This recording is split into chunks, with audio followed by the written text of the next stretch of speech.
ñun bokku ñook ñi toog ci ay milliards yoo xam ne yéen ñëpp xam ngeen fu mu jógee te bëgguñu benn lobby nekk suñu gannaaw ba ëllëg mu war a am fu ñuy njatt di ñu defloo wala di exiger moo tax dañ cee demee suñuy pexe bopp li néew lu ñu am ñu yemale ko ci loolu waaye yàlla may nañu ci suturam ñu def campagne bu mucc ayib am ci loo xam ne nit a ngi def ay milliards ci campagne bi te amu ko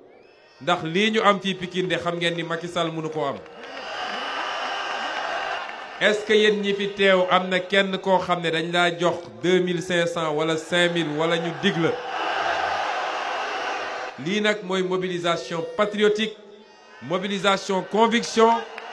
mobilisation boo xam ne bëgg réew moo ko fi andi. njiit bu bon weesuwul njiit goo xam ne benn am na complexe bitim réew luy alalu réew mi mu jël ko jébbal ko waa bitim réew parce que jàpp na ni ñooñu ñoo ko mën a garantir ay mandat yu mu toogee au détriment du peuple sénégalais njiit bu bon weesuwul ni lu tuuti lu des ci li dellu si ci alal bi ci réew mi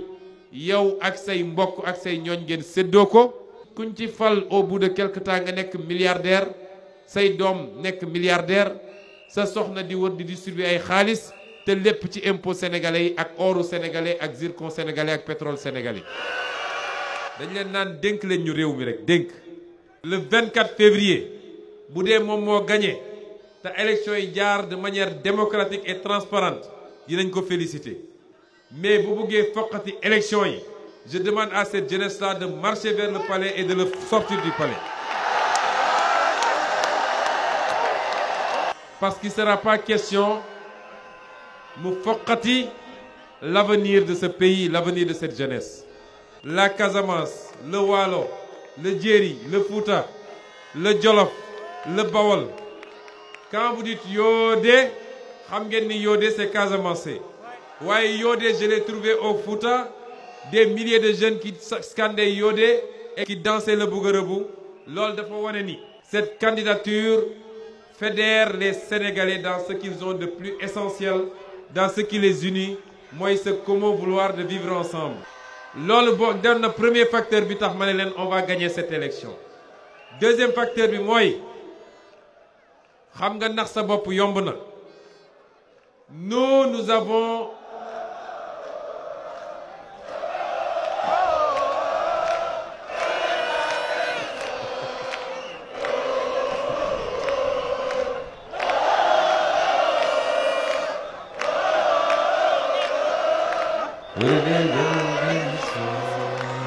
J'ai parcouru le Sénégal. Les milliers de personnes qui nous attendaient jusqu'à 3 heures du matin, c'est des gens qui sont convaincus. Et c'est des gens qui vont voter pour nous. Mais il y a des centaines ou des milliers de personnes qui couraient derrière d'autres qui vont voter pour nous. suñu mbokk jigéen ñi ñenn ci ñoom suñu yaay yi sax laay wax su dee parti au pouvoir moo lor seeni doom su dee parti au pouvoir moo tax nga mun a am juróomi waxambaane sa biir kër jàng nañ ba am seen diplôme wala jàng nañ métier ba toog te kenn ci ñoom munul am liggéey munul am xëy ba jàppale la boo continuer ànd ak parti au pouvoir boobu nag yaa ngi lor sa bopp yaa ngi lor sa njaboot. dafa jot ñu xam ni choix wala tànneef ci lu jëm ci président de la république kenn du ko teg ci ay sentiment kenn du ko teg ci kii laa bokkal wala kenn du ko teg ci ay waxu kacaw-kacaw dañuy seet ki gën ci réew mi ñu teg ko fii mu liggéeyal réew mi ànd ceeg ñi gën ci réew mi bu ko defee alalu réew mi ñu delloo ko ci réew mi mu jëriñ waa réew mi. koo xam ne 2001 nee nañu locataire nga woon amoo sax kër goo moomal sa bopp dugg ci nguuru Ablaye Wade def fa 6 ans génn déclaré 8 milliards kon kooku yàgg naa wor askan wi. ku may natt man wala nga may xayma sénégalais laa juddoo fi yaroo fi màggee fi jàngee fi liggéeyee fi musuma sàcc fukki dërëmu Sénégal musuma jël 50 francs bu ma moomut musuñu maa ger musuma ger nit musuma taxaw sax ñu téye ma ci circulation ba ma nangu jël 1000 francs ne alkaati am man duma ger duñ ma ger duma jël lu ma moomut soxlawuma dërëm goo xam ne lewu ma kon su dee noonu laa dundee ba toll fii ci bi muy gën a métti xam nga ni duñ ma dénkam réew may trahir le peuple qui m'a choisi kon gars yi moom dalal seen xel ñun soxlawuñu dara ci politique